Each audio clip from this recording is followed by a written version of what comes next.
नमस्कार दोस्तों, मैं आपका दोस्त आपका भाई दीपक सिंह गठेरिया। इस समय पूरे देश में एक खबर आग की तरह फैल रही है।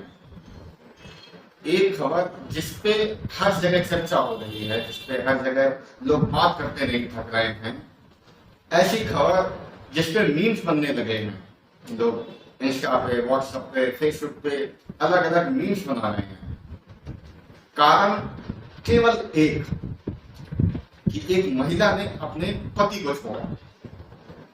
यह बात समाज के बुद्धिजीवी और पुरुष प्रधान विचारधारा के लोगों से बर्दाश्त नहीं करती।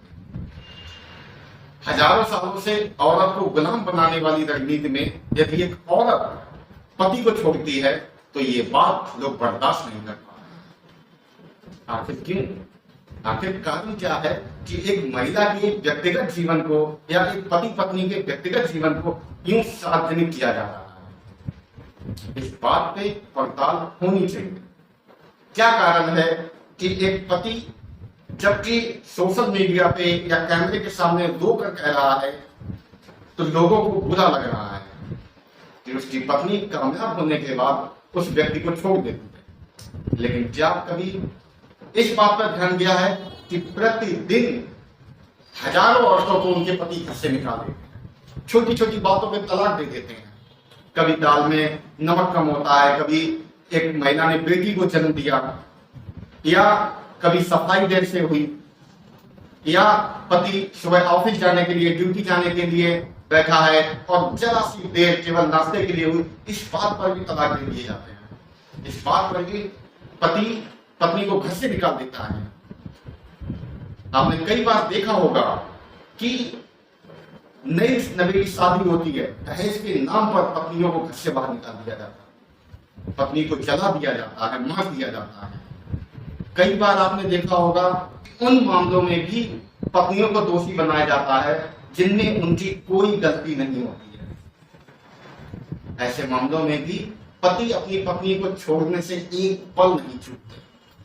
आपने अपने आसपास कई बार ऐसा देखा होगा कि पतियों के अवैध संबंध औरतों से होते हैं।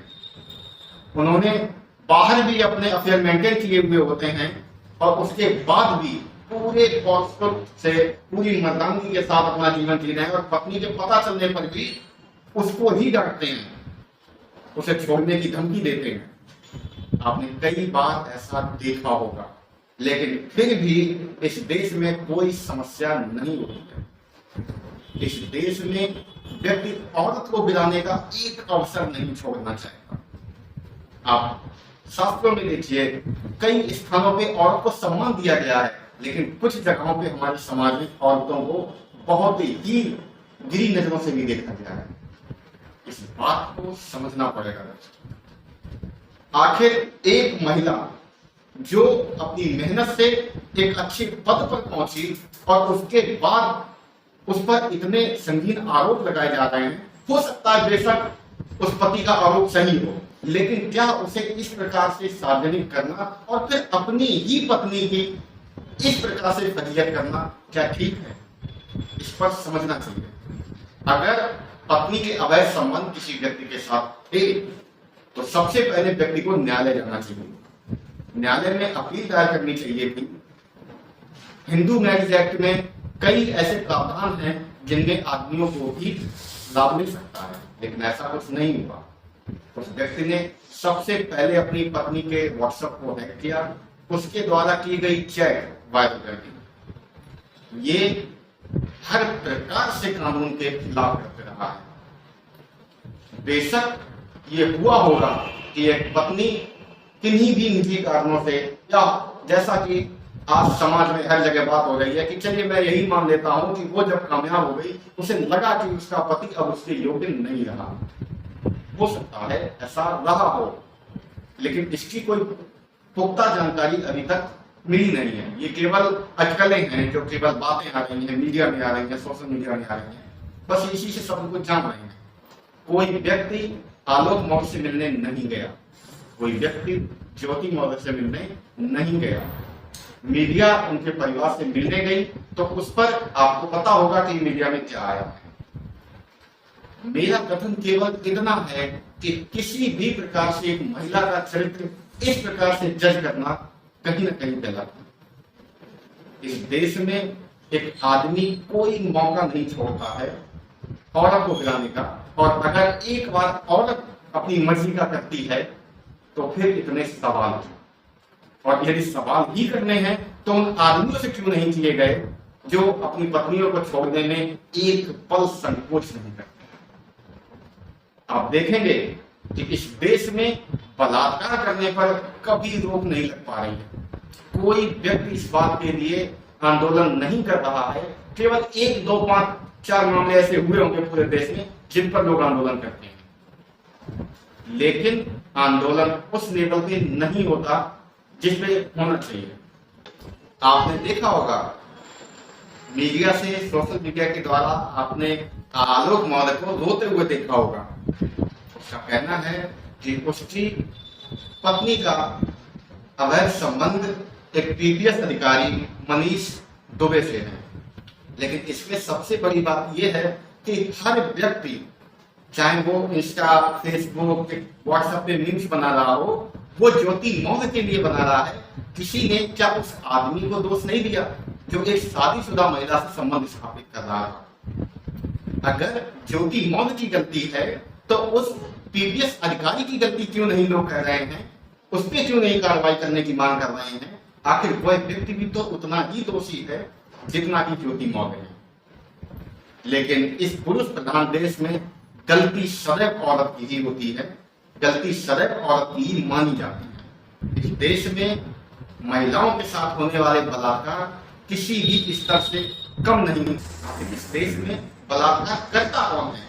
क्या कभी किसी महिला ने किसी पुरुष के साथ बलात्कार किया है? ऐसी कोई घटना सामने नहीं आई है। लेकिन पूरे देश में पुरुष के द्वारा महिलाओं के साथ बलात्कार सदैव होते रहे हैं और शायद होते भी रहेंगे जब तक इस देश में पुरुष प्रधान विचारधारा के लोगों पर अंकुश नहीं लगाया जाएगा, महिलाओं का शोषण बंद नहीं होगा।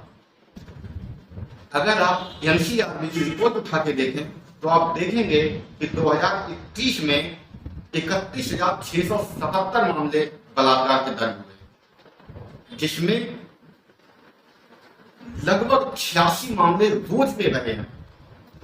वहीं 2020 में 28,046 मामले, 2019 में 32,033 मामले, जिनमें 10% से अधिक दलित महिलाओं के साथ बलात्कार हुआ, और 2022 की रिपोर्ट अभी तक प्राप्त नहीं हुई है।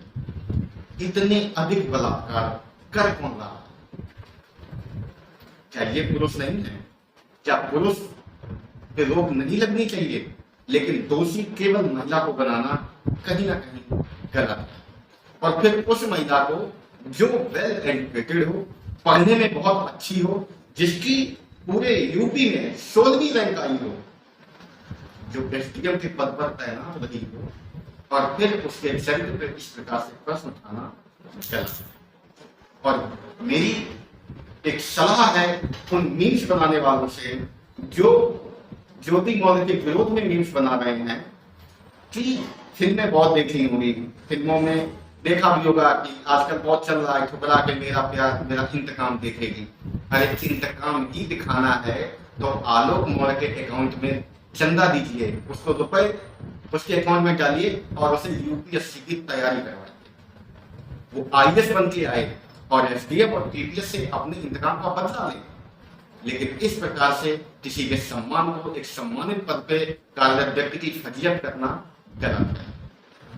मैं सलाह दूंगा आलोक मौर्य को कि कृपया यदि वो इन मामलों से निकल सके तो यूपीएससी की तैयारी करें, आईएएस बन के आए और फिर इंतकाम लें। इंतकाम रोड पे किसी की बेइज्जती करने से नहीं, खुद को उठा के। आशा है कि लोग ज्योति मौर्य पे मीम्स बनाना बंद करें। धन्यवाद।